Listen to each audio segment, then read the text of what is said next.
Bonsoir et bienvenue dans cette émission Santé Live, émission que vous connaissez maintenant, une émission qui vous est proposée par l'Université de La Réunion avec le soutien de la région, de l'Europe, une émission construite en collaboration avec le CHU, l'Observatoire régional de la santé et l'IREPS Réunion, l'instance régionale d'éducation et de promotion de la santé. Nous sommes aujourd'hui dimanche 14 novembre, journée mondiale du diabète. Oui, le diabète, un sujet de santé publique, majeur sur notre territoire. C'est donc le sujet de notre émission. Si vous vous rappelez bien, il y a un an, nous parlions déjà de ça. C'était la première de Santé Live. C'est l'occasion pour nous de poursuivre et d'aller plus loin.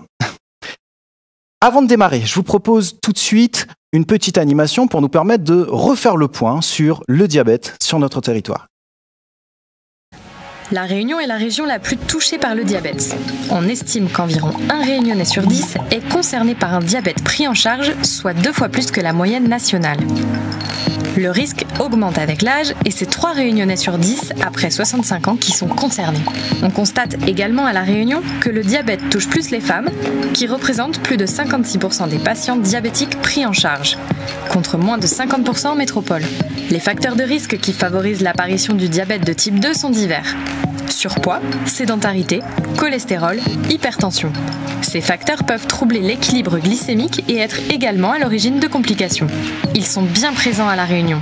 D'après l'enquête EHIS de 2019, globalement, 45% des Réunionnais de 15 ans et plus sont en surcharge pondérale, c'est-à-dire en surpoids ou obèses, et 16% sont en situation d'obésité. Ces fréquences sont globalement comparables à ce qui est observé en métropole.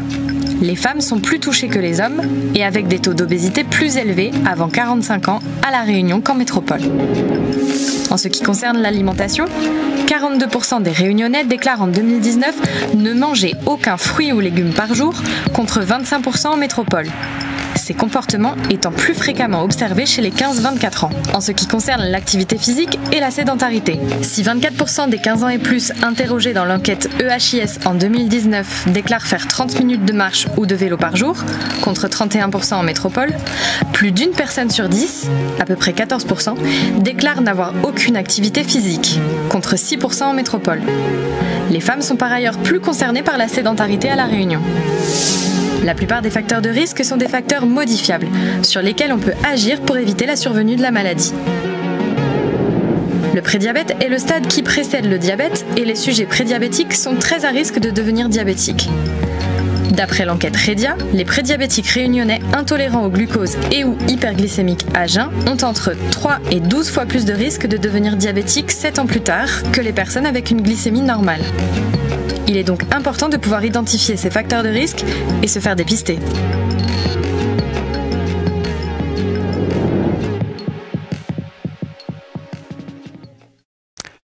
Un Réunionnais sur 10 diabétique, plus de 40% des plus de 15 ans en surpoids ou en obésité, ou encore des habitudes de vie plutôt favorables au développement de cette pathologie. Il y a là matière effectivement à se mobiliser pour agir sur ce sujet important sur notre territoire. C'est pourquoi cette émission traite entièrement de ces thématiques. 3 parties pour structurer notre émission. Une première partie, nous parlerons des facteurs de risque et d'outils qui ont été conçus à La Réunion pour mieux repérer et dépister les diabétiques et les prédiabétiques. Une deuxième partie où on va parler plutôt prévention, prise en charge. On va parler alimentation, activité physique. Et enfin, dans une troisième et dernière partie, nous évoquerons ce qui existe, les dispositifs, les solutions, ce qui a été proposé pour vous accompagner.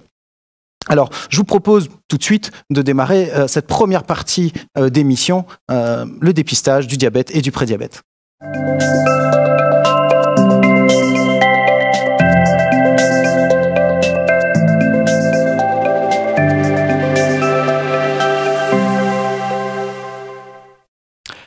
Avec nous sur ce plateau pour parler du dépistage du diabète et du prédiabète. Ils étaient déjà avec nous l'année dernière. Le professeur Estelle Nobécourt-Dupuis. Bonsoir. Bonsoir Cédric. Le professeur Catherine-Marie Moutou. Bonsoir. Et le docteur Le Rustre. Bonsoir. Oui, bonsoir. Merci beaucoup. Vous avez le micro et vous allez le garder. En quelques mots, pourriez-vous nous parler de votre activité ? Alors, donc, je suis médecin généraliste installé à Saint-Philippe dans une maison de santé pluriprofessionnelle universitaire, Care Austral, et également membre de la communauté professionnelle territoriale de santé Grand Sud Réunion, et également porteur d'un projet de recherche avec le CIC, le CHU, le département de médecine générale et le collège des enseignants de médecine générale sur le FINRISC pays. Et donc, mon activité de soins de professionnel de santé m'amène à proposer effectivement ce dépistage. Merci beaucoup. Professeur Marimoutou, vous avez déjà été là, mais quand même, on peut vous reposer la question. Qu'est-ce que vous faites?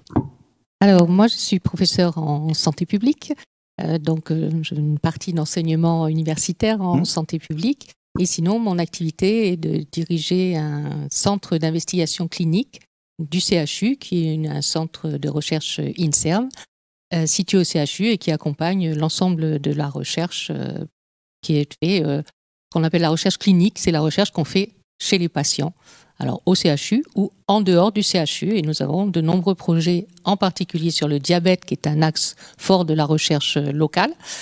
Et nous avons développé justement une recherche hors les murs, auprès des médecins généralistes, chez les prédiabétiques. Merci. Professeur Nobécourt. Oui, Cédric. Donc moi, je suis Estelle Nobécourt, je suis diabétologue au CHU Sud Réunion et je suis aussi chercheur, et les domaines qui m'intéressent sont effectivement la prévention du diabète. À force de voir les patients dans le service s'en occuper, on s'en occupe avec plaisir, on construit les parcours, mais on se rend bien compte qu'on peut vraiment prévenir la maladie et c'est très important. Ça nous rapproche aussi de nos collègues médecins généralistes avec lesquels on a beaucoup de plaisir à collaborer.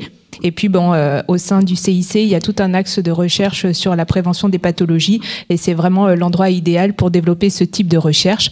Et puis, on enseigne aussi à l'UFR Santé et donc c'est important pour nos étudiants aussi de pouvoir leur apporter des données actualisées et de leur partager toute la dynamique qu'il y a autour de la prévention à La Réunion.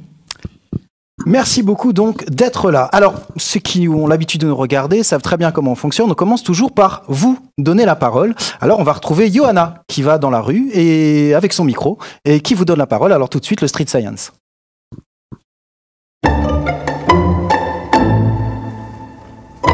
Bonjour et bienvenue dans ce nouvel épisode de Street Science. Aujourd'hui, on va parler diabète. Et où en sont les Réunionnais concernant cette maladie?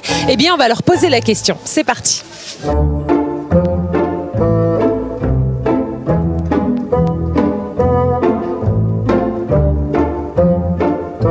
Selon vous, quels sont les facteurs de risque de diabète?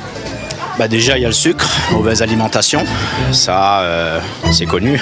Ensuite, on a l'inactivité, d'accord, pas bouger, pas faire de sport. Le premier facteur, c'est une malnutrition. Le sucre. Le sucre, pas faire de sport et surtout ne pas faire attention à son alimentation. Je pense. Les 5 fruits et légumes par jour, c'est pas pour rien. Le manque de sport, et ils mangent trop de gras, de sucré et trop salé aussi. Pour moi, déjà, les premiers facteurs, ce sont déjà bien manger, connaître quoi manger et surtout pas n'importe quoi. Le trop plein de sucre dans certains peut-être gâteaux ou autres produits qu'on peut trouver en achat en général. Eh bien, merci pour tous ces beaux témoignages. Nous retrouvons Cédric tout de suite sur le plateau pour des éclaircissements scientifiques.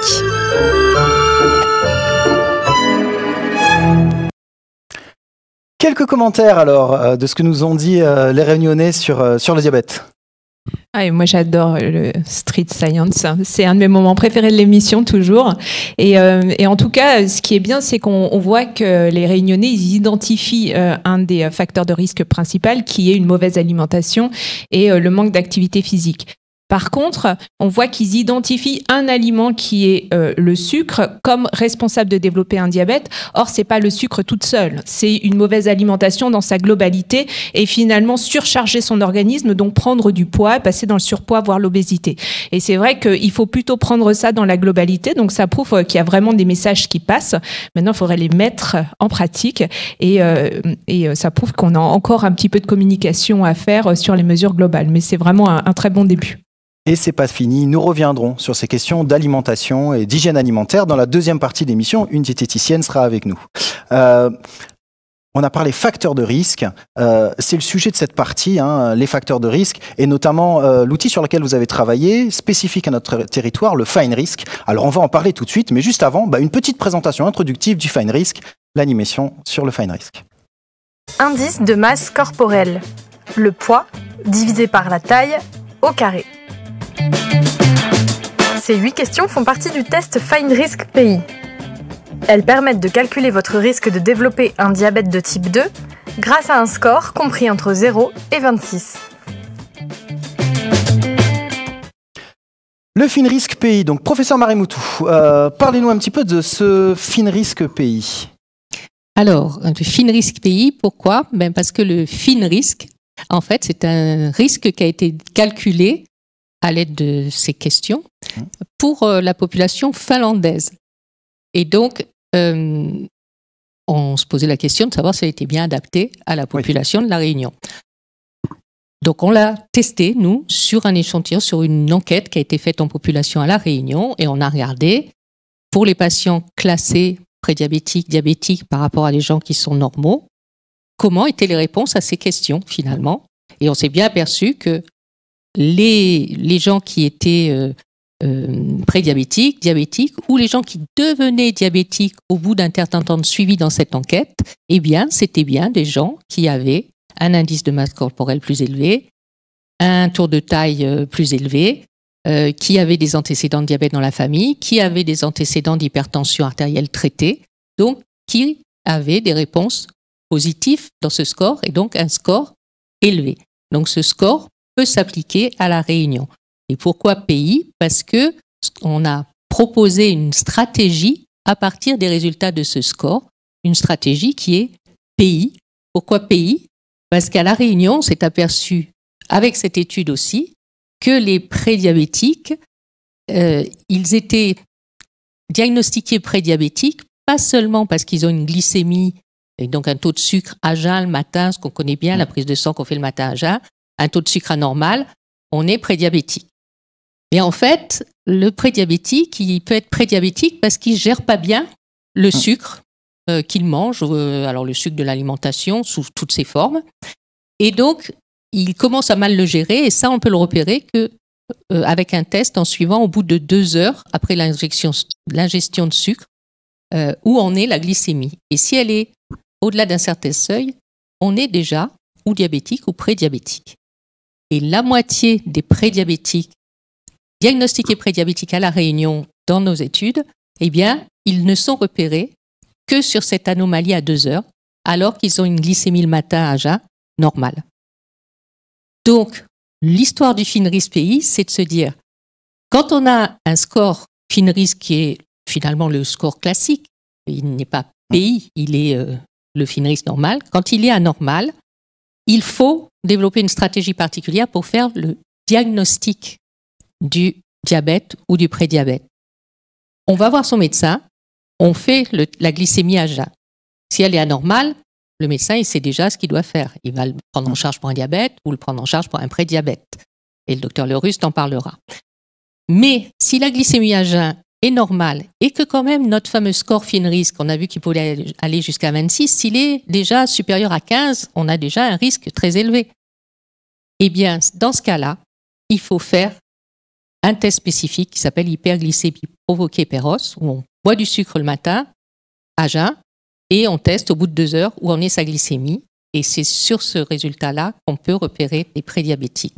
D'accord. Donc, quand on est très à risque, il ne faut pas se rassurer sur la glycémie toute seule. Il faut faire ce fameux test d'hyperglycémie. On connaît bien à La Réunion, toutes les femmes enceintes le font pour repérer leur risque de diabète gestationnel. Donc, ce n'est pas un test difficile, mais il faut aller jusqu'à cette stratégie-là, et c'est ce qu'on a appelé la stratégie en 3 temps. Premier temps, on repère son risque sur le Fine Risk. Deuxième temps, on va voir son médecin, on fait la glycémie à jeun si on a un score élevé supérieur à 12. Troisième temps, si la glycémie à jeun est normale, mais que notre score il est très très élevé et que notre médecin a repéré qu'on avait quand même beaucoup de risques, alors on fait la GPO, cette hyperglycémie, et on repère si on n'a pas ce fameux trouble qui fait qu'on est déjà prédiabétique, mais qu'on ne le sait pas sur les éléments précédents. D'accord, donc cette fameuse... c'est une stratégie pays, ce test, FINRISK. C'est ça, stratégie pays, ce test un peu plus... ce test avec injection de sucre et qu'on regarde 2 heures après, qu'on ne peut pas faire à tout le monde en fait, et le FINRISK permet de mieux cibler à qui on va sortir cette artillerie un peu plus lourde de dépistage, c'est ça ? C'est ça. L'histoire, c'est d'adapter la stratégie et de se dire, on ne va pas proposer à tout le monde d'aller faire un test au bout de 2 heures à toute la population de la Réunion, on va repérer à qui on va le proposer. Et on va le repérer. Et l'utilité de cette proposition d'utiliser le FINRISK, c'est d'aider le médecin à justement proposer sa stratégie de diagnostic, et c'est d'aider les Réunionnais à prendre conscience peut-être qu'ils ont un risque. Et puis on a bien vu, c'est plein de questions, c'est 8 questions. Et donc on peut repérer finalement sur quelles questions notre score augmente. Et donc sur quelles questions on peut agir. On y vient donc. Professeur Nobicourt, on en a parlé là, le FINRISK, mais finalement ça peut rester encore assez flou. Ça marche comment ? Ça ressemble à quoi ? Comment ça marche ? Et puis si je continue mes questions, qui peut l'utiliser ? C'est fait pour qui ? Mais on va y aller doucement. Comment ça marche déjà ? Alors, comment ça marche et pourquoi ça marche ? C'est la journée mondiale du diabète. On a vu plein de chiffres catastrophiques comme tous les ans à La Réunion. On a toujours la prévalence la plus importante de toute la France, 2 fois plus qu'en France hexagonale. Mais c'est évitable. On peut vraiment faire quelque chose. Le diabète de type 2, c'est une maladie qu'on peut prévenir. Le souci, c'est qu'au stade très précoce, et notamment au stade de prédiabète, dont on a entendu parler, le prédiabète, c'est le stade avant le diabète. C'est quand la glycémie, elle est un peu élevée, mais elle n'est pas encore assez élevée pour faire le diagnostic de diabète. Et justement, si on repère un sujet prédiabétique, c'est vraiment une chance, puisqu'on peut le prendre en charge, et on va en parler dans la deuxième partie de l'émission. Activité physique, alimentation, les Réunionnais, ils ont bien identifié ces facteurs. Donc du coup, vraiment l'objectif, comme une glycémie un peu élevée, ça fait pas mal à la tête, ça fait rien du tout finalement, même pas mal aux dents. Donc du coup, comment on fait pour les repérer ? Il faut aller les chercher. Et donc, pour aller les chercher, la première étape, c'est effectivement repérer les sujets à risque. Et repérer les sujets à risque dans toute la population, on ne peut pas faire des prises de sang à tout le monde. Ou alors, il faudrait vraiment les répéter très fréquemment. Donc, c'est vrai que ce score, avec 8 facteurs accumulés, c'est celui qui semble le plus adapté et qui est d'ailleurs recommandé par la Haute Autorité de Santé. Et ce score, il peut être tout à fait auto-administré. C'est-à-dire qu'on peut se le faire soi-même. Question. Comment ça marche ? C'est ça, il y a 8 questions ?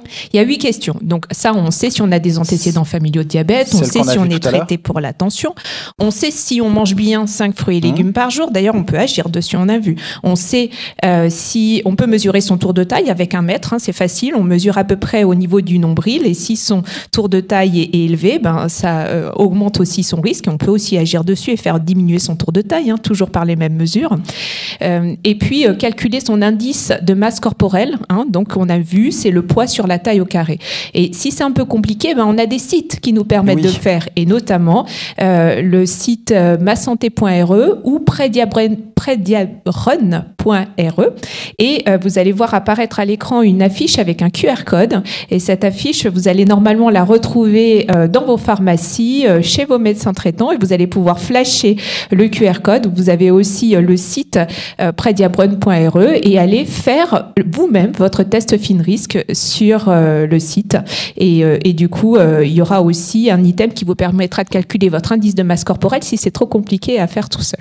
Et donc, une fois que vous avez le résultat, puisqu'on a vu que le score allait de 0 à 26, si vous êtes inférieur à 12, donc du coup, c'est bien, votre risque d'évoluer vers le diabète, il est modéré, mais il ne faut pas s'arrêter là, il faut continuer, il ne faut pas que notre risque augmente. Et donc, il faut le revoir régulièrement, et surtout, pas faire augmenter les facteurs sur lesquels on peut jouer, alimentation, activité physique et poids. Et si le risque est élevé, c'est tout l'objet d'un score de risque, c'est de repérer une population à risque, et c'est d'aller plus loin et d'aller voir avec le médecin traitant si vraiment le risque est confirmé et si le diabète ou le prédiabète est là. Mais le diagnostic, ça se fait pas sur le marché. Le diagnostic, ça se fait avec son médecin traitant pour qu'il vous explique, parce que c'est quand même un événement dans la vie d'une personne d'avoir une pathologie diagnostiquée. On a envie de savoir, et surtout on a envie de savoir ce qu'on peut nous proposer. Et on a la chance d'avoir le professeur Lerus justement qui va pouvoir nous expliquer un peu justement quand en tant que médecin généraliste on reçoit une personne avec un score élevé, toute la stratégie qu'on peut lui proposer. Donc c'est un questionnaire tout simple, 8 questions. Alors si on sait on n'est pas très matheux, qu'on ne peut pas appliquer cette fameuse formule sur l'IMC, il existe des petites applications en ligne, notamment sur les sites que vous avez évoqués, qui permettent de faire ça très vite. Vous n'avez qu'à connaître votre taille, votre poids, votre tour de taille. Ça, par contre, il faut savoir mesurer. Donc, vous pouvez, si vous avez déjà répondu à des questionnaires dans des magazines pour savoir si vous allez très bien avec votre conjoint, et j'en passe, il y en a plein, vous pouvez tout à fait vous faire vous-même le FINRISC. Et score inférieur à 12, il y a à continuer les bonnes habitudes de vie. Score supérieur à 12, il y a tout intérêt à en parler avec son médecin traitant éventuellement pour se faire dépister ou diagnostiquer une pathologie. Ce FINRISC, c'est aussi pour des professionnels. Ça les aide justement dans la stratégie que vous évoquiez tout à l'heure. Je vais donc me tourner vers le docteur Leruste, qui est professionnel et qui utilise le FINRISC. Oui, tout à fait. Donc, avant l'utilisation de cet outil, on repérait les gens par rapport à leurs antécédents, à leurs facteurs de risque, notamment cardiovasculaires, mais comme on l'a expliqué précédemment, on passe à côté d'un certain nombre de personnes. Cette utilisation de cet outil FINRISC pays, ça permet d'avoir un repérage beaucoup plus marqué et de pouvoir également prendre contact avec les personnes pour leur expliquer les enjeux de ce dépistage par ce score. Et comme quel que soit le résultat, il y a quelque chose à faire. Donc, comme on l'a dit, si c'est inférieur à 12, on est dans un risque acceptable, mais il faut pouvoir modifier les choses pour justement ne pas basculer dans un risque plus important. Et par rapport à ça, il y a la possibilité aussi, en fonction de ce qu'on a autour de nous, de pouvoir inciter les personnes à se prendre en charge. Pour l'instant, on s'occupe beaucoup des patients diabétiques de type 2 et avec ce score, on va aussi en repérer et en dépister. Mais ce qui nous intéresse surtout, c'est les gens qui ont un faible risque de pouvoir ne pas le modifier, et pour ceux qui ont un risque intermédiaire et qui deviennent pré-diabétiques, de pouvoir les prendre en charge dans des parcours adaptés. Et c'est ce qu'on essaye de faire au niveau de la communauté professionnelle territoriale de santé du Grand Sud à Réunion, avec des parcours adaptés à ces sujets qui sont dans le prédiabète, pour pouvoir accéder à des diététiciennes, des diététiciens pour cette prise en charge, et à des coachs sportifs pour de l'activité adaptée, pour pouvoir réduire justement le risque de passage au diabète. Parce qu'il faut savoir que si on ne fait rien, sur 10 patients, donc 7 patients sur 10 deviendront diabétiques. D'où l'importance de les sensibiliser à leurs risques et de les prendre en charge. Très bien, donc on le sait effectivement, s'il existait déjà des réponses, des programmes de prise en charge des patients diabétiques, la nouveauté ici, ce que vous annoncez, c'est que vous préparez en effet ce même type de réponse pour les prédiabétiques. D'où l'intérêt aussi de pouvoir les repérer. Tout à fait. Et prochainement, donc, un projet de recherche devrait aboutir pour évaluer cette action de dépistage par l'outil FINRISC pays.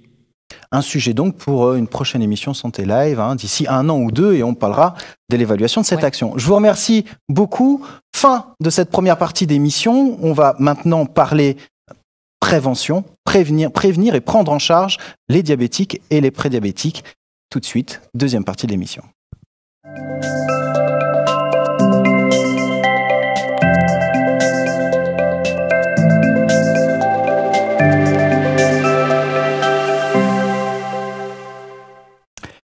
Deuxième partie de cette émission, prévenir le diabète, prendre en charge le diabète. Et comme à notre habitude, on va vous voir. Johanna prend encore son micro, va dans la rue et vous pose ses questions.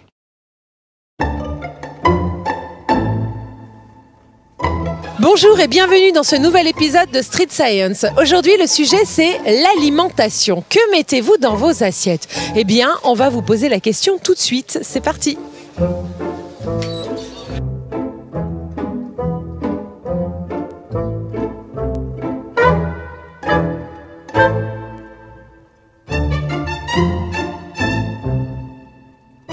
Alors, qu'est-ce que vous allez acheter comme légumes aujourd'hui au marché? Là, ça va être sûr déjà une base pommes de terre et tomates. Et après ça va un peu dépendre des prix, j'avoue. Légumes de base, tomates, oignons, l'ail, carottes. Vous avez les brocolis après, par là-bas, les tomates, les patates douces.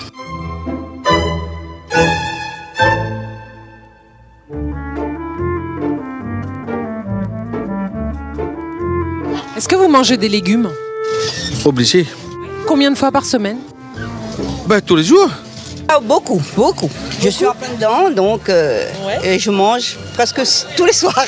Ah oui, toutes les semaines, il y a des légumes, 3 fois par semaine, au moins 3-4 fois par semaine, il y a des légumes.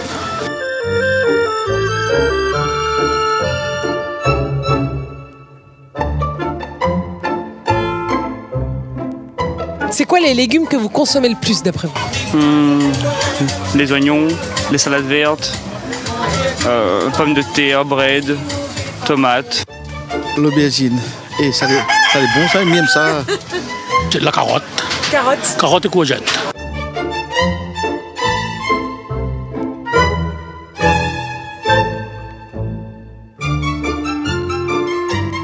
Et est-ce que vous mangez de la charcuterie? Rarement, on va dire en apéro. Disons, c'est juste le week-end. Oui, ça aussi, ça fait partie des repas. À chaque fois, il y en a aussi. Donc, on va dire qu'on essaye de contrebalancer un petit peu et d'avoir les légumes et aussi de la viande dans chaque repas, quoi.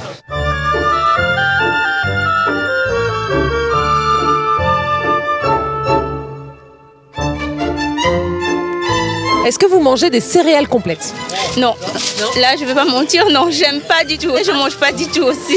Pas forcément, non. Faut vraiment que les sous la main, sinon non. Non. Honnêtement, non. Alors avant, j'en mangeais, mais là, quand je suis vraiment dans ma passion d'agriculture, j'ai plus le temps vraiment. Je prends un petit déjeuner qui dit pain complet le matin, un petit tranche, oui, vous mangez du pain complet. Voilà, du pain complet, des fruits et un yaourt. Johanna et ses Street Science. Alors, deuxième partie de cette émission, évidemment, je la fais pas tout seul. 2 invités à mes côtés pour parler alimentation, pour commencer. Alors, dans un premier temps, je me retourne vers vous. Lorraine Caro, diététicienne, merci d'être là. Bonsoir. Et Katie Grondin, c'est ça, représentante des étudiants. Alors, je commence par vous donner la parole. Présentez-vous, s'il vous plaît. Donc, je suis Katie Grondin, je suis étudiante en éco-gestion et je suis aussi vice-présidente de Solidarité étudiante Réunion. Donc, on a un snack, une épicerie sur la fac et on fait aussi des petits déjeuners bio tous les mois. D'accord, on aura l'occasion d'y revenir. Lorraine Caro, est-ce que vous pourriez nous dire 2 mots sur votre activité? Alors, je suis diététicienne nutritionniste, donc en libéral, et donc j'aide les gens à bien manger, ou en tout cas savoir comment mieux manger. Alors, vous êtes diététicienne, je ne peux pas ne pas vous poser la question, est-ce qu'on peut réagir un petit peu sur ce street science que nous venons de voir? Alors, en fait, oui, il y a des petites choses quand même qui sont... Je vous ai vu frémir sur votre chaise. Effectivement, parce qu'il y a des légumes qui n'en sont pas, donc on appelle ça des faux amis. Donc la pomme de terre, la patate douce, par exemple, ne sont pas considérés comme des légumes, mais ce sont bien des féculents.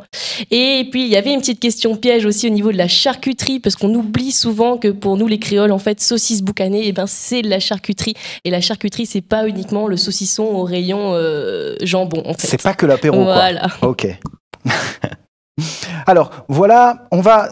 Alors pour commencer et à introduire cette deuxième partie d'émission, on est allé avec vous, Lorraine Caro, au Resto U de l'université. L'idée était de voir est-ce qu'il était possible de constituer un plateau équilibré au resto universitaire. Reportage.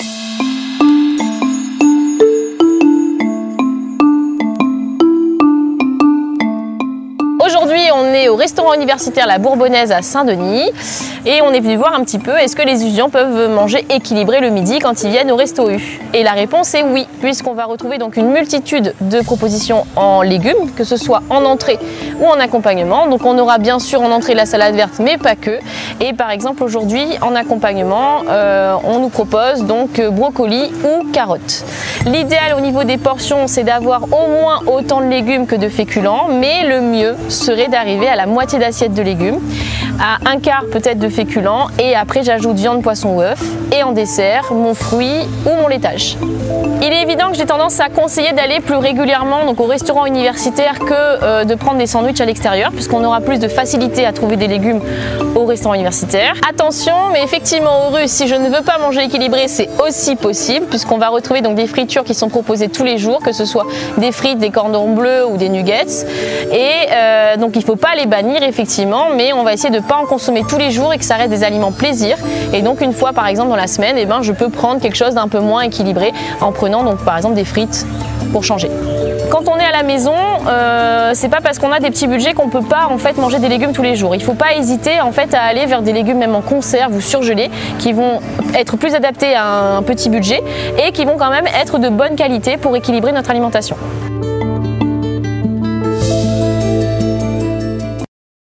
On peut donc manger équilibré au resto universitaire, c'est ce que vous dites, Lorraine Caro.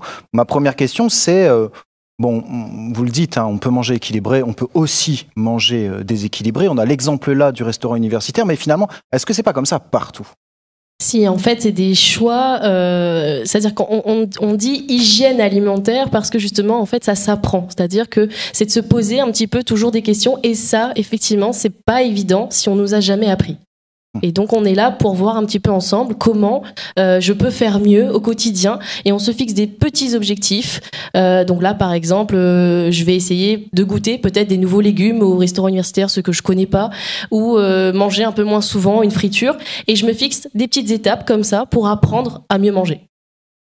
Alors évidemment, on ne pourra pas dans cette partie d'émission aborder et dire tout ce qu'il y a à dire sur l'alimentation. C'est un vaste sujet. Katie, vous avez vu ce reportage, bon, le resto universitaire, vous y mangez et vous le saviez ça, il est tout à fait possible de manger tous les jours équilibré au resto universitaire ? Alors j'y mange le midi au restaurant universitaire, mais malheureusement le soir je peux pas manger parce que il ferme beaucoup trop tôt pour moi. Donc on est obligé de se tourner vers autre chose, se tourner vers des snacks autour, enfin ou même le snack qu'on a directement sur la fac, ou faire soi-même. Mais faire soi-même c'est un peu compliqué parce qu'il faut trouver donc les matières premières, il faut les acheter les matières premières et souvent l'alimentation c'est le budget qui passe en dernier chez les étudiants.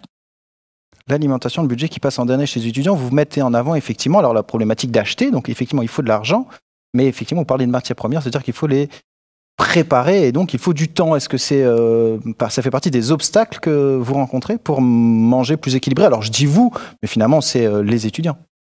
En général, les étudiants ils prennent plus de temps pour faire autre chose que se faire à manger. Surprenant. Finalement, cette problématique, on la retrouve chez tout le monde. Ce n'est pas du tout spécifique aux étudiants, Lorraine. Oui, c'est toutes les catégories. Donc, il y a effectivement les moyens, c'est-à-dire est-ce que j'ai le budget et comment je vais gérer mon budget de courses. Et il y a le temps de préparation, le temps de faire les courses, etc. Donc, même dans une vie de famille, avec les enfants, eh ben, ça peut tout de suite devenir plus compliqué. Alors, vous accompagnez des personnes au quotidien. Comment on trouve des solutions ? Quelle astuce on peut mettre en place pour essayer de contourner ou de franchir complètement ces obstacles ? En fait, les astuces, il y en a beaucoup, il y en a des milliers et ça dépend vraiment de chaque personne, de son travail, de ses horaires, de sa famille. Et en fait, on va essayer de trouver justement des petites choses adaptées à chacun. Et en fait, c'est souvent une question de priorité. C'est-à-dire qu'effectivement, je vais devoir faire prendre peut-être du temps sur autre chose pour pouvoir faire un petit peu plus la cuisine. Après, aujourd'hui, on a quand même beaucoup de moyens, on a des facilités au niveau des cuissons, donc il y a beaucoup de choses comme ça qui peuvent nous aider. On a même aujourd'hui des facilités pour faire les courses, ça peut être par Internet, etc. Donc ça, merci un petit peu grâce au confinement où on s'est mis un petit peu à faire les courses par Internet. Et en fait, chaque personne peut trouver ses solutions pour faire un petit peu mieux. Finalement, par rapport à ce que vous dites, cette question de temps, je reviens là-dessus parce que ça me frappe, vous dites un peu tous les deux la même chose, vous avez dit finalement, les étudiants peuvent accorder assez peu de temps finalement à la question de s'alimenter et peu d'argent. Oui, ils peuvent accorder très peu de temps. Nous, ce qu'on a, donc on a une épicerie sur le campus, on a des fruits et légumes frais. Donc ces fruits et légumes frais-là, ils sont vendus à l'unité aux étudiants pour vraiment qu'ils puissent se faire à manger et venir acheter très tard aussi. Comme on est ouvert jusqu'à 22h, Donc, ils peuvent venir acheter très tard chez nous, comme on est ouvert tous les jours, donc 7 jours sur 7, 12h, 22h. Ils peuvent venir tous les jours acheter chez nous et des produits frais. On a tous les jours des fruits et légumes frais. Et c'est utilisé? Les étudiants profitent de cette offre qui leur est faite? On a tout qui part. Tout le temps, on a tout qui part en fruits et légumes, tout qui est acheté. On a des tomates, on a on a des fruits comme des pommes, des oranges. Enfin, on a vraiment une offre qui fait que les étudiants ils peuvent venir acheter, juste en prendre 1, 2 et partir avec. Donc une offre qui est vraiment adaptée aux contraintes et ma foi à la vie des étudiants. Donc finalement. Première des choses, on va rentrer dans un deuxième temps à des choses un petit peu plus techniques sur l'alimentation et notamment qu'est-ce qu'on doit essayer de changer dans nos habitudes alimentaires. Mais la première des choses, j'ai envie de dire, c'est accepter d'y consacrer un peu plus de temps en fait. Oui, c'est-à-dire d'en faire une priorité dans notre vie. C'est ça, et en même temps, manger, ça semble aussi important. Et puis à garder le plaisir. Garder le plaisir. Mais effectivement, de trouver. Alors c'est du coup une super initiative, je trouve, pour les étudiants. Et donc en vrai, il y a tous les outils. Il faut juste savoir les utiliser. Alors ok, on a du temps, on trouve les moyens, on consacre un petit peu plus de budget. Maintenant, on met quoi dans l'assiette? Alors vous connaissez, vous voyez beaucoup de patients ou de personnes, vous avez une petite idée des habitudes des Réunionnais. Allez, si on devait citer quelques axes d'amélioration dans nos habitudes. Et puis le reportage, le Street Science nous en a donné quelques-unes déjà. Déjà, on va partir effectivement sur les légumes. Parce qu'en plus, on est donc là dans la prévention du diabète, donc c'est vraiment ça qui va être important pour nous. Parce que donc tous les facteurs de risque dont on a parlé en première partie, en fait, en grande partie, c'est le manque de fruits et de légumes dans notre alimentation. Donc je vais essayer d'en avoir, en vrai, je trouve plus facile d'en avoir à tous les repas en petite quantité, plutôt que de se dire, allez, 2 fois dans la semaine, je m'oblige à manger une salade. Oui. Ça, c'est déjà, on enlève déjà cette partie plaisir et ça devient tout de suite une obligation.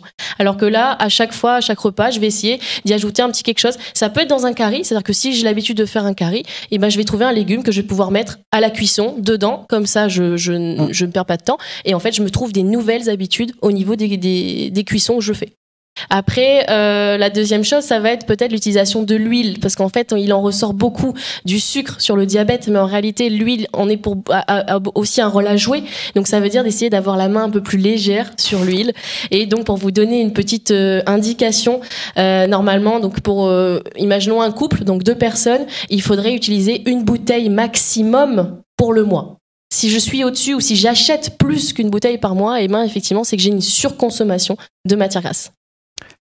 D'accord, donc essayez de mettre un peu plus de légumes dans son quotidien.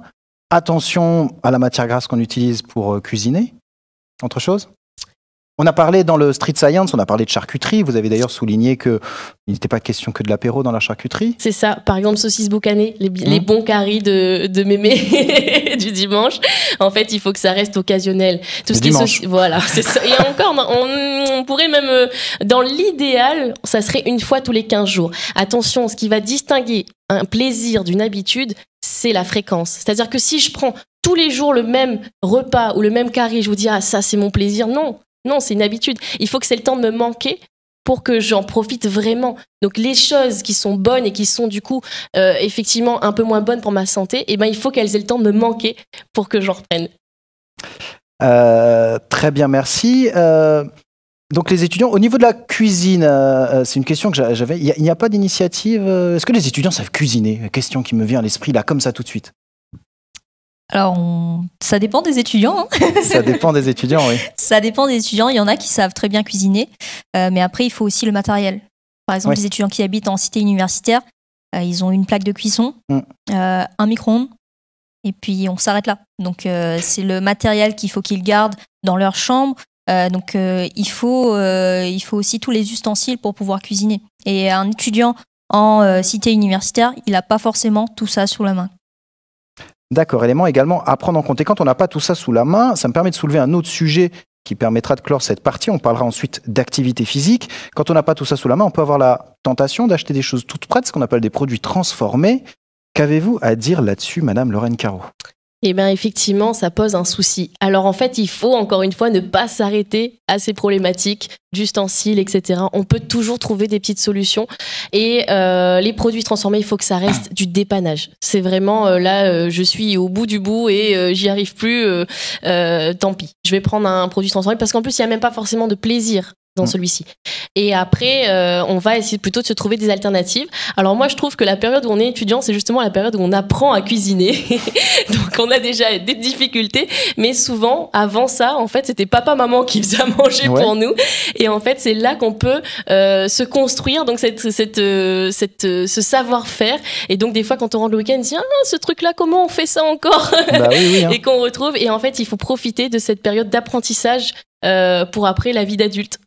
Parce qu'effectivement, l'alimentation, ce n'est pas que des pâtes, hein, pour les étudiants, je pense que... Voilà. Alors, merci beaucoup. On a parlé là beaucoup d'alimentation, mais c'est un sujet qui va de pair avec un autre sujet. Il faut absolument relier ces deux sujets ensemble. C'est celui de l'activité physique. Du coup, on va refaire appel à Johanna, qui elle, est encore allée vous voir avec son micro pour parler d'activité physique avec le Street Science. Bonjour, bienvenue dans ce nouvel épisode de Street Science. Aujourd'hui, parlons sport, puisqu'il y a eu le Grand Raid il n'y a pas si longtemps que ça. Et vous, est-ce que vous faites du sport? On va vous poser la question. Allez, c'est parti.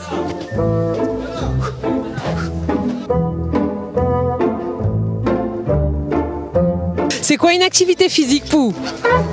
L'activité physique, il faut faire la marche. Je sais pas, faire une petite marche, courir un peu au moins une fois par semaine, courir un peu, faire une petite marche de 30 minutes, bien transpirer un peu. Est-ce que vous pratiquez une activité physique? Presque tous les jours parce que je suis dans mon jardin avec une pioche. Moi, je cours au moins 3 fois par semaine. Avec les enfants, je n'ai pas trop le temps, mais dès que possible, dès que je peux, moi je cours, je fais du sport.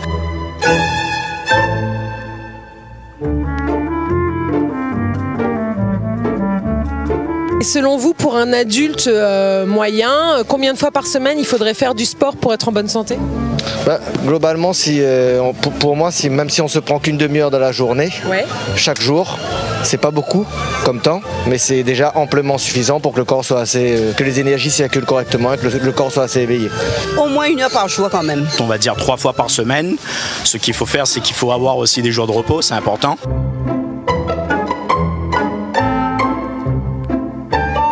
Vous pensez que vous passez combien de temps en position assise toutes les semaines?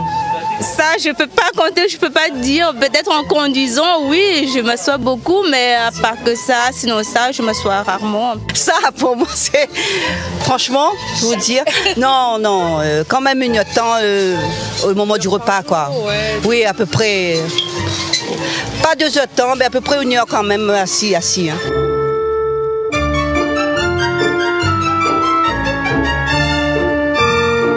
Quels sont pour vous les bienfaits de la pratique du sport? Un corps léger, être en forme, léger, être dynamique et voilà, être en forme. Déjà pour physique, tu te sens bien quand tu fais du sport et je crois qu'il y a moins risque de maladie quand tu pratiques du sport.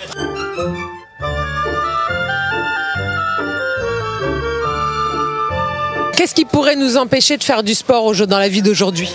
Rien ne nous empêche de faire du sport. Dès qu'on a le temps, on peut le faire. Hein. Rien n'y empêche. Je ne vois pas l'interdiction de faire du sport, non? Non, tout est possible. Hein.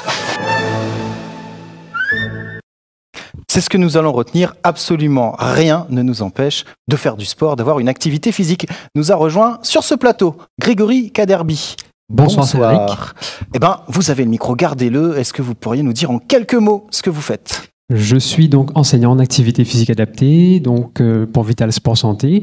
J'accompagne donc les personnes qui ont des besoins spécifiques, donc des maladies chroniques, à pratiquer une activité physique dans un objectif de santé. Très bien, vous avez donc devancé ma première question. Ma première question, c'est effectivement, qu'est-ce que c'est qu'un enseignant en activité physique adaptée? Tout le monde ne sait pas. Effectivement, donc un enseignant d'activité physique adaptée, c'est un professionnel qui est titulaire aujourd'hui d'une licence STAPS, donc école de sport spécialisée en activité physique adaptée et santé. Donc la licence STAPS APAS. Et donc l'enseignant d'activité physique adaptée, il a vraiment pour vocation aujourd'hui d'accompagner par la mise en place d'activités physiques, sportives et d'expression corporelle et artistique des personnes qui ont des besoins spécifiques. Donc les besoins spécifiques, comme je disais, c'est des personnes qui les empêchent de pratiquer dans des conditions ordinaires. Ça peut être un handicap moteur, un handicap psychique, une maladie chronique. Et donc, notre finalité à nous avec l'activité physique, ça va être de leur faire pratiquer donc, de l'activité physique dans un objectif global de santé. Donc, physique, physiologique, psychologique et social. Très bien, merci. Donc, on y voit un peu plus clair. Alors, on a parlé, finalement, tout le long de l'émission, on a parlé de ça, on a parlé d'alimentation, on a parlé d'activité physique. On parle souvent de sport. On va profiter de cette émission. 2 minutes là. Alors, quand on parle d'activité physique, de quoi on parle? C'est quoi l'activité physique? Alors, effectivement, souvent on a tendance à confondre activité physique et sport. Donc, l'activité physique, c'est vraiment bouger. De manière générale, c'est lorsqu'on se met en mouvement. La définition de l'activité physique, c'est lorsque le corps se met en mouvement et entraîne une contraction des muscles qui va entraîner justement une dépense énergétique au-delà de la dépense énergétique de repos. Donc là, actuellement, on est assis, on a une dépense énergétique parce que y a du sang qui circule, il y a notre cœur qui bat, on respire, on a une certaine tonicité musculaire et donc on a une dépense énergétique de repos. Et dès lors qu'on dépasse cette dépense énergétique de repos, on fait de l'activité physique. Donc l'activité physique, c'est tout simplement bouger. Bouger au quotidien. Donc ça peut être faire son jardin, ça peut être aller faire ses courses, ça peut être monter des marches d'escalier. Danser sur la table. Danser sur la table. Alors que le sport, ça correspond vraiment à une activité codifiée, avec des règles, avec une notion de performance. Donc dans le champ de la santé, ce qui nous intéresse le plus, c'est bien l'activité physique et non pas le sport, qui est vraiment pour des sportifs de haut niveau, donc performance, score, compétition. C'est intéressant effectivement de pouvoir bien différencier la notion de sport et d'activité physique. Et la notion d'activité physique, je préfère le souligner, c'est qu'effectivement on sort de ce cadre, notamment de compétition, qui peut ne pas convenir à tout le monde. Autre terme que je trouvais important et intéressant, il a été cité dès le début de l'émission, ce terme de sédentarité. En plus, on l'entend relativement souvent. Alors, qu'est-ce que ça veut dire que la sédentarité? Alors, la sédentarité, ça vient du latin sedere, qui signifie être assis. Donc, actuellement, tous les trois, on est sédentaires. Tout à fait. Donc, la sédentarité correspond donc à la position assise. Aujourd'hui, la sédentarité, donc, ce qui nous alerte, c'est que on voit que de plus en plus de personnes sont sédentaires, et donc on a un seuil critique donc de sédentarité, de position assise, qui est de 5 heures. Donc, on va parler de personnes sédentaires lorsque la personne passe assise dans sa journée plus de 5 heures. Voilà. Oui, donc on peut facilement faire le calcul entre le temps de canapé, le temps de fauteuil de bureau, le temps de voiture, qu'il paraît être assez facile de dépasser allègrement ces 5 heures.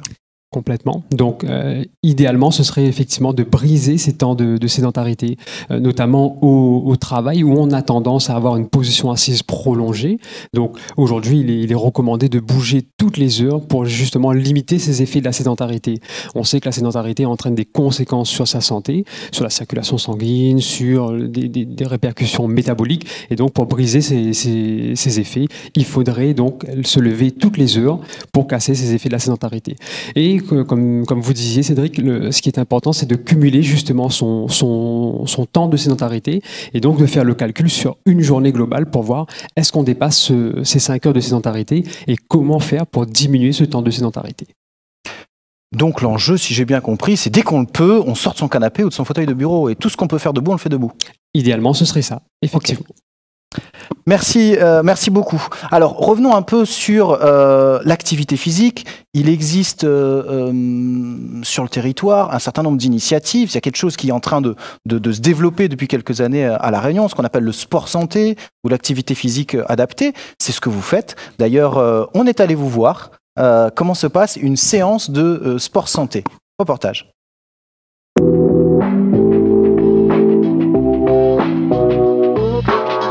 Donc moi, je m'appelle Beg Florian, je suis enseignant en activité physique adaptée et j'interviens pour Vital Sport Santé. Donc les bénéfices pour la santé, on aura une amélioration de la condition physique, donc tout ce qui est endurance, la force musculaire, la souplesse, mais il y aura aussi un bénéfice sur le côté psychologique, donc une meilleure estime de soi, une meilleure confiance en soi.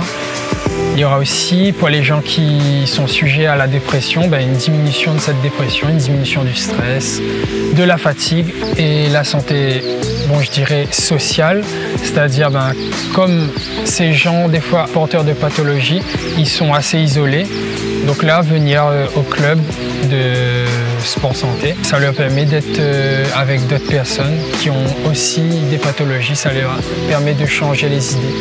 En gros, ça améliore la santé dans sa globalité. Donc Vital Sport Santé, pour ici au Parc Boisé, c'est 2 fois par semaine, le mardi de 17h à 18h et le vendredi de 17h à 18h. L'activité physique, qui est simplement de bouger, permet aux personnes porteuses de cette pathologie de diminuer les risques de mortalité, de diminuer les maladies cardiovasculaires qui sont liées à cette pathologie, le diabète.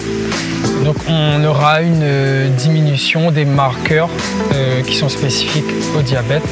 L'HbA1c va diminuer et ça va permettre aussi à ces personnes d'avoir un diabète qui soit plus régulé avec l'activité physique.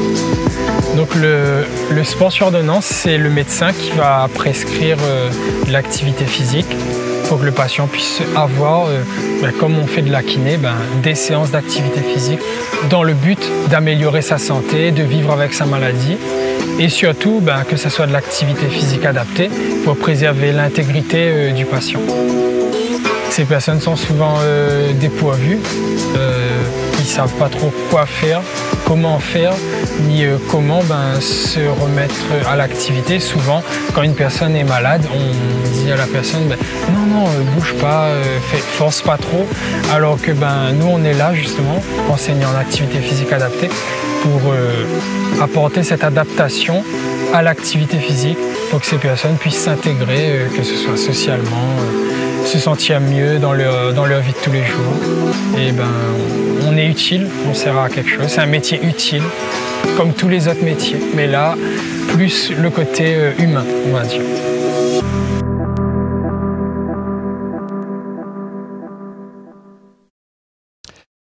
Le côté humain, Grégory Kaderbi, donc c'est ce genre de séance que Vital Sport Santé développe sur le territoire. À qui s'adressent ces séances et comment on y a accès ?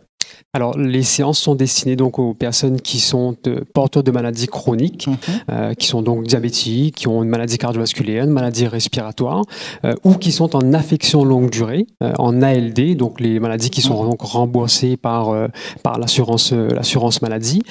Ces séances donc se déroulent là le mardi et le vendredi de 17h à 18h sur le secteur du port.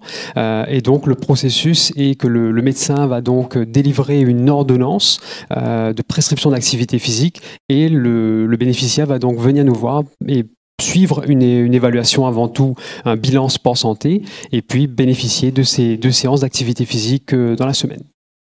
D'accord, donc alors à noter qu'il existe également, ce sport santé qui se développe sur le territoire, se développe également pour des personnes qui n'ont pas forcément de pathologie. Il y a un label qui a été créé et même la possibilité de pratiquer une discipline que l'on aime bien dans un cadre santé, c'est-à-dire sans compétition. Sport, santé, bien-être, ssbe.re, site internet où on peut trouver des informations et trouver surtout une activité sport, santé, bien-être pas trop loin de chez soi. Alors avant de clôturer cette dernière partie, je profite que vous êtes tous les deux à la table, donc on a l'alimentation et l'activité physique. Je vais revenir vers Lorraine Caro. On parle d'activité physique. Dans son alimentation, il me semble bien qu'on doit aussi tenir compte de son activité physique pour choisir ce qu'on va manger. Et on va peut-être juste terminer là-dessus pour faire le lien entre ces 2 enjeux.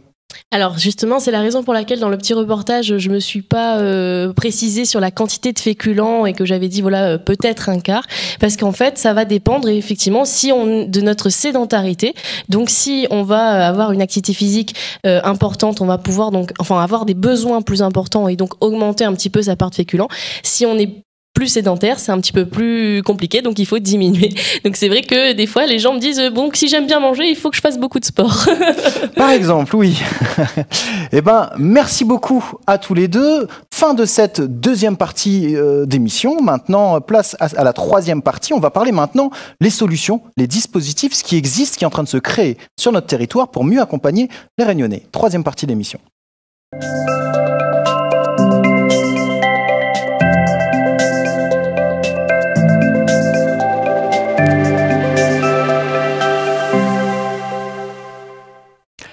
Troisième et dernière partie de cette émission, donc les solutions santé, les dispositifs qui existent, qui sont en train de se créer sur notre territoire. Pour vous accompagner, j'ai sur le plateau avec moi, pour parler de ça, le docteur Olivia Supply. Bonsoir.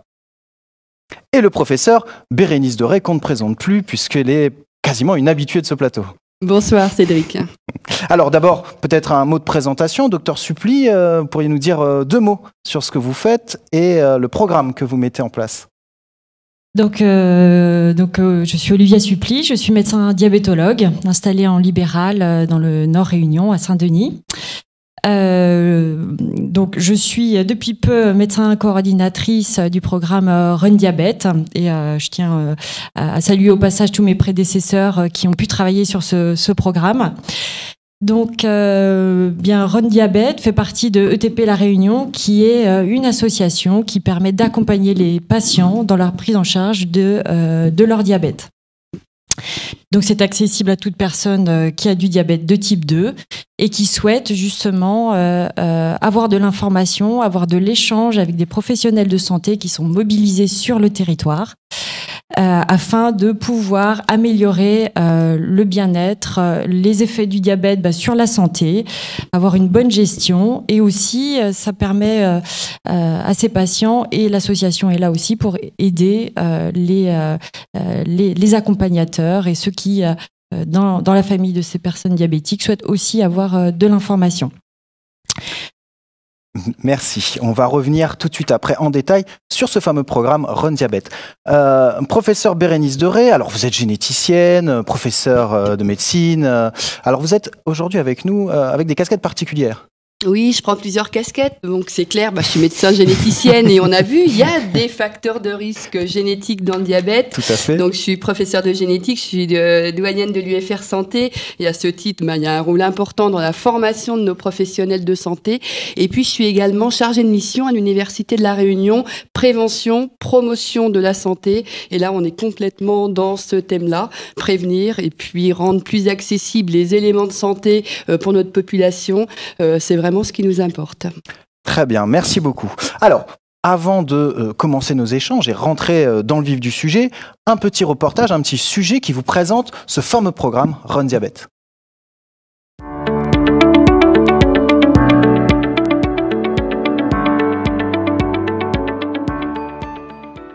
Le patient participe à des ateliers collectifs qui sont tous animés par des professionnels de santé formés à l'éducation thérapeutique. Selon ses besoins, le patient choisit différents thèmes comme l'alimentation, comprendre sa maladie, l'activité physique, ce qui permet d'avoir un parcours entièrement personnalisé. Les ateliers sont conçus pour favoriser les discussions, les échanges et sont accessibles à tous.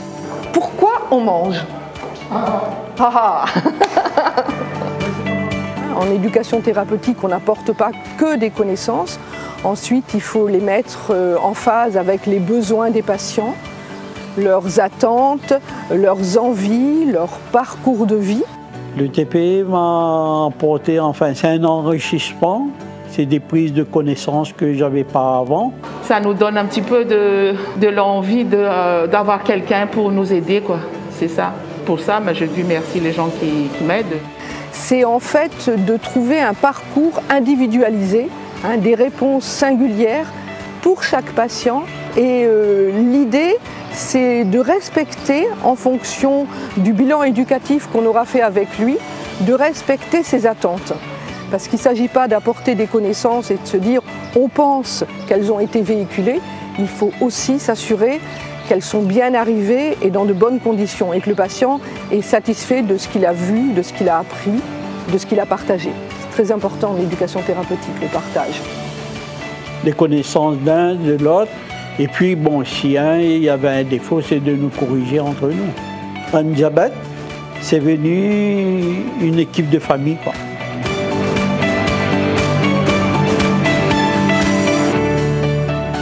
Voilà, vous avez compris, il ne faut pas tout manger en même quantité. Les ateliers Run Diabète sont organisés sur l'ensemble de l'île et sont gratuits. Et nous avons un rôle d'accompagnement autour du patient diabétique. Donc que vous soyez diabétique depuis longtemps ou que l'on vient tout juste de vous annoncer votre maladie, vous pouvez rejoindre le programme Run Diabète en appelant directement le 0800 444 974, c'est un numéro gratuit, ou en vous adressant à votre professionnel de santé.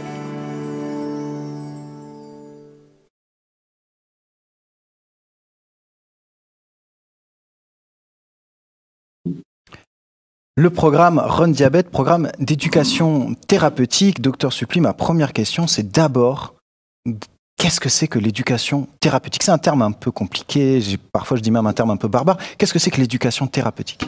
Alors, c'est, pour le qualifier assez simplement, en fait, c'est un outil qui fait partie intégrante du parcours de soins, comme on peut donner des traitements. On va aussi proposer, et surtout c'est vrai pour le diabète, un programme d'accompagnement, d'éducation, d'échange, d'information pour les patients diabétiques, pour qu'ils puissent développer des compétences pour eux-mêmes.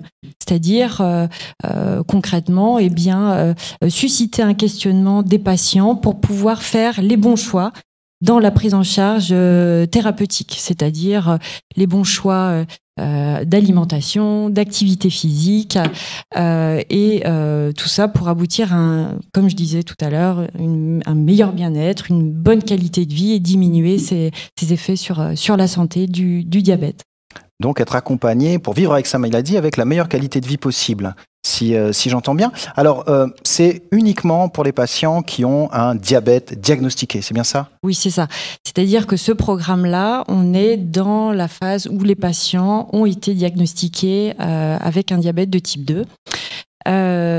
Et donc, c'est ce qui était dit dans la vidéo. Ce qui est important, c'est que c'est à tout niveau de l'évolution du diabète. On peut être au début de la maladie, comme on peut être à un stade où le diabète a été découvert depuis plusieurs années, parce que c'est important. Il n'y a pas de... finalement, les patients ont besoin d'informations, et c'est très important, et ça a bien été mis en évidence qu'au début, ils doivent avoir un maximum de cartes pour pouvoir bien se suivre et faire des bons choix pour leur santé. À tout niveau, ça s'adresse à tous les patients diabétiques.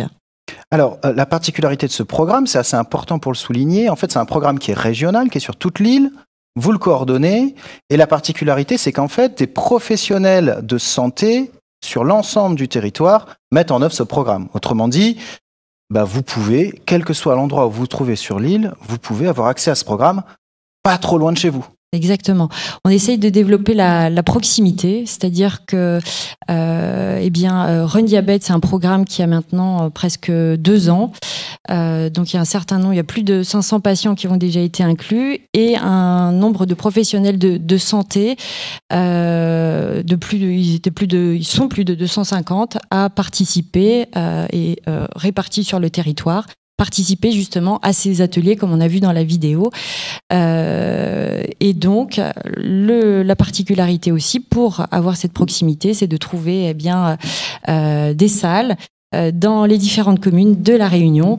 Et on peut dire qu'on atteint 85% de couverture du territoire pour ce programme qui est pas seulement sur un coin précis de La Réunion, mais sur toute l'île. Alors, on a bien vu dans la vidéo, en fait, c'est des séances qui sont collectives, on est avec d'autres patients. Il y en a combien des séances? C'est défini ou en fonction de la personne, on définit Pour l'instant, il y a 4 séances. Alors, comment ça se passe pour aller un petit peu plus dans les détails? Donc, on met à disposition ce numéro de téléphone et c'est accessible à tout patient diabétique.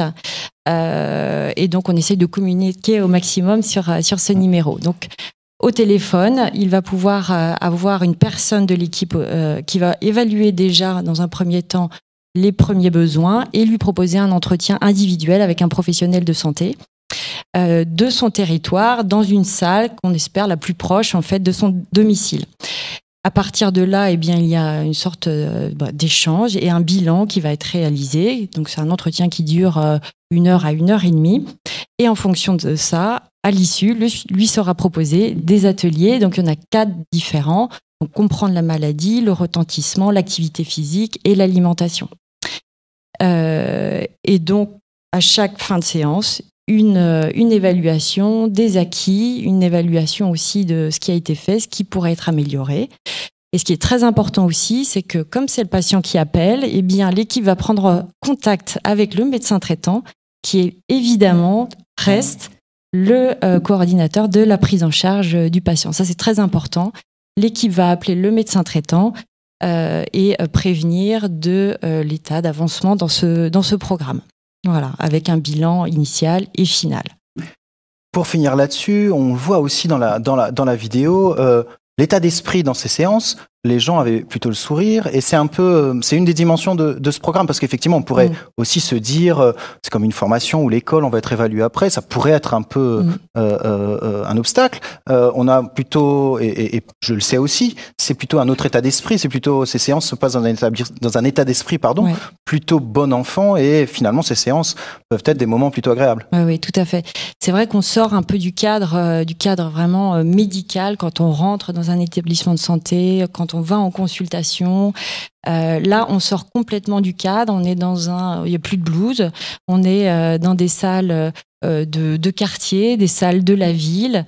Et donc, on sort un peu de cette ambiance un petit peu qui peut mettre un peu la pression aux gens sur la prise en charge du diabète. C'est vrai que vous avez vu dans la vidéo un moment de convivialité, autant pour les patients que pour les professionnels de santé.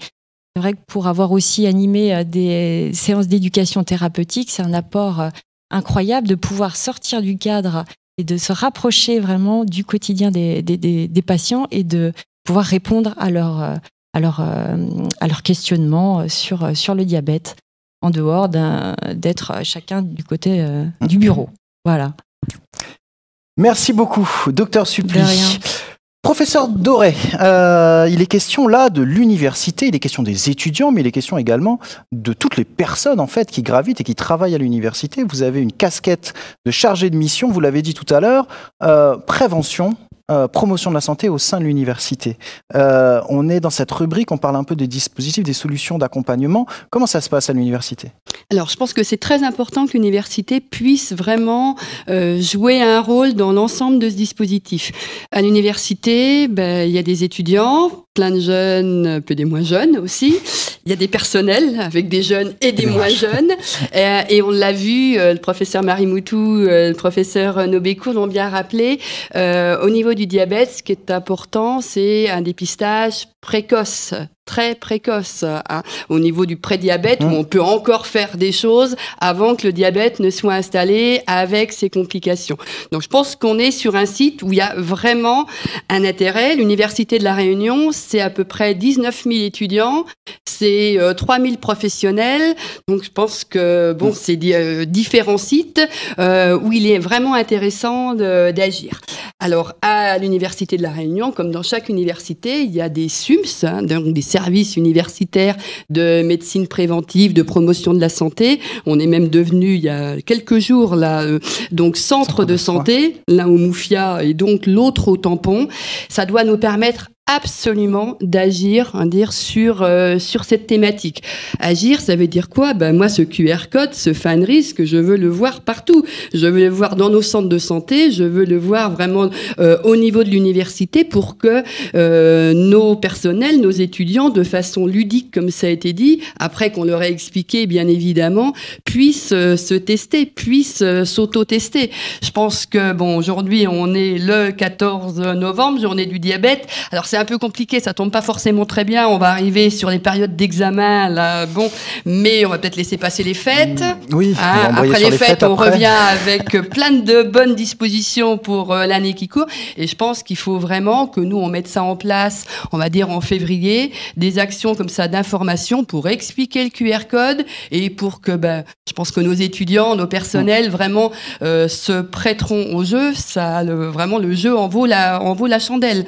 Hein, et les étudiants, en plus, on peut véritablement les toucher par les questions qui sont posées. Il y a la question de génétique, la question de l'alimentation, la question est-ce que tu fais du sport, est-ce que tu fais pas de sport, etc. C'est des choses qui les intéressent, qui les touchent. Donc, il faut qu'on lance ça.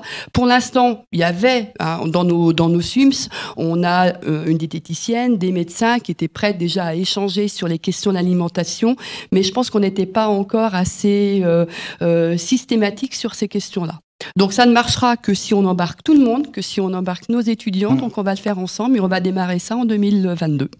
Bah oui, comme je le disais en début d'émission, finalement, ce sujet, le diabète, pour chaque Réunionnais, en fait, c'est vraiment l'affaire de tous. Et puis, comme le disait l'étudiante présente sur le plateau en deuxième partie d'émission, il existe aussi en fait un certain nombre de choses autour de l'alimentation, etc., qui permettent de les aider. Et il y a intérêt à ce que ça se sache et que ça soit utilisé. Je vous remercie beaucoup. L'émission touche à sa fin. Merci d'avoir été là. Merci beaucoup. Voilà. Merci à vous de vous avoir suivis. Vous avez eu beaucoup d'informations sur les dispositifs, le FINRISC. Essayez, allez voir et essayez d'y donner suite avec les différentes dispositions qu'on a pu vous informer. Le site internet masanté.re, par exemple, vous en donne un certain nombre. Si vous souhaitez trouver des idées, par exemple, pour manger un peu mieux, il y a le site internet pilonpilé.re. Donc, entre les sites internet, votre médecin traitant, etc., si vous souhaitez avancer un petit peu sur ce sujet, eh ben, j'ai envie de dire, il n'y a qu'à, faut que. Merci beaucoup. C'est la dernière émission pour cette année 2021. On se retrouve dès 2022 avec un prochain Santé Live et des causeries de la santé pour fin janvier. Passez une très bonne soirée. Bon courage pour la semaine demain. Au revoir.